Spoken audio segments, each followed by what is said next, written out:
নমস্কার বন্ধুরা, যেদিন আপনাদের মাছ মাংস কিছুই খেতে ইচ্ছে করবে না সেই দিন কিন্তু একদম সহজভাবে এই ডিমের বাটি ভাপা রান্না করে নিতে পারেন। রান্না করা তো একদম সোজা আর খেতে কিন্তু ভীষণ মজা। তো ডিমের বাটি ভাপা রান্না করার জন্য সবার আগে আমি 3টে ডিম আগে সেদ্ধ করতে বসিয়ে দিলাম।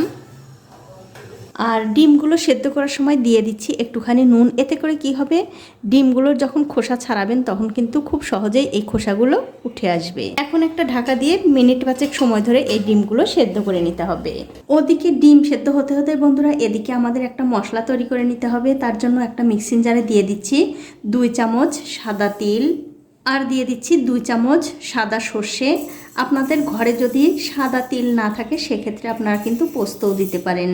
আর দিয়ে দিচ্ছি 2 চামচ কালো সর্ষে, 3টে কাঁচা লঙ্কা, সাথে দিয়ে দিচ্ছি একটু নুন দিয়ে যদি এই সর্ষে বাটা যায় তাহলে কিন্তু বন্ধুরা এই সর্ষেটা তেতো হবে না। এখন এর মধ্যে অল্প একটু জল দিয়ে খুব ভালো করে মিক্সিতে বেটে নিতে হবে। তো এই দেখুন সব কিছু কিন্তু আমি খুব ভালো করে বেটে নিয়েছি। এবারে এই মশলাটা একটা টিফিন বক্সের মধ্যে ঢেলে দিতে হবে। তারপর মশলার বাটিটা ধুয়ে সামান্য একটু জল দিয়ে দিলাম।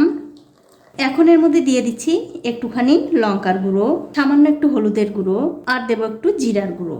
সবশেষে এর মধ্যে স্বাদ অনুযায়ী নুন দিয়ে খুব ভালো করে মিশিয়ে নিতে হবে। তবে বন্ধুরা নুনটা কিন্তু অবশ্যই বুঝে শুনে দেবেন, তার কারণ হচ্ছে নুন একবার কিন্তু দেয়া আছে। দেখুন সব কিছু কিন্তু আমি খুব ভালো করে মিশিয়ে নিলাম। এবারে এই বাটিটা এক পাশে রেখে দিচ্ছি। আর এদিকে দেখুন যে ডিমগুলো আমি সেদ্ধ করতে দিয়েছিলাম সেই ডিমগুলো কিন্তু সেদ্ধ হয়ে গেছে। ডিম থেকে কিন্তু আমি খোসা ছাড়িয়ে খুব ভালো করে পরিষ্কার করে নিয়েছি। এখন এর মধ্যে দিয়ে দিচ্ছি সামান্য একটু নুন আর হলুদের গুঁড়ো। নুন আর হলুদ দিয়ে এই ডিমগুলো খুব ভালো করে মাখিয়ে নিতে হবে।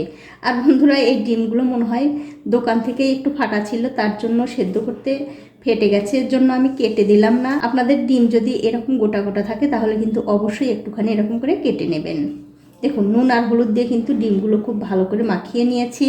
এখন এই ডিমগুলো আমি ভেজে নেব। তার জন্য দেখতে পাচ্ছেন একটা কড়াইতে তেল গরম করতে দিয়েছি। তেলটা যখন ভালো করে গরম হয়ে যাবে তখন এই ডিমগুলো দিয়ে ভেজে নিতে হবে। তো এই দেখুন ডিম কিন্তু আমি খুব ভালো করে ভেজে নিয়েছি। এখন এই ডিম আর ডিম ভাজার তেল সব কিছুই এই মশলার মধ্যে দিয়ে দিতে হবে।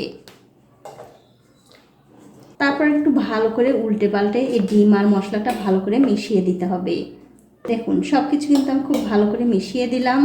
এখন এর উপর দিয়ে দিচ্ছি 3টে কাঁচা লঙ্কা আর দেবো একটু সর্ষের তেল। এবারে টিফিন বক্সের ঢাকনাটা লাগিয়ে দিয়ে এই বাটিটা আমি জলের ভাপে 10 মিনিট ভাপিয়ে নেব। তো ভাপানোর জন্য দেখতে পাচ্ছেন আগে থেকে আমি একটা কড়াইতে জল গরম করতে দিয়েছিলাম, তার মধ্যে একটা হাঁড়ি স্ট্যান্ড দিয়েছি।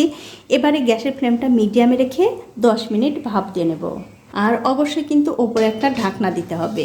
তো 10 মিনিট কিন্তু হয়ে গেছে, ওপর থেকে আমি ঢাকাটা তুলে নিচ্ছি।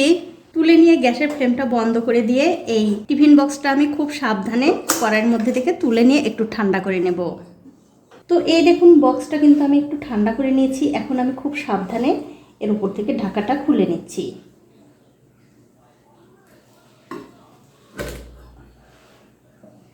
আর দেখুন কত সুন্দর ভাপা হয়ে গেছে। তো বন্ধুরা এইভাবে ডিম ভাপা রান্না করে কিন্তু আপনারা গরম ভাত, রুটি, লুচি, এমনকি পরোটার সঙ্গেও খেতে পারেন। খেতে কিন্তু ভীষণ ভালো লাগে।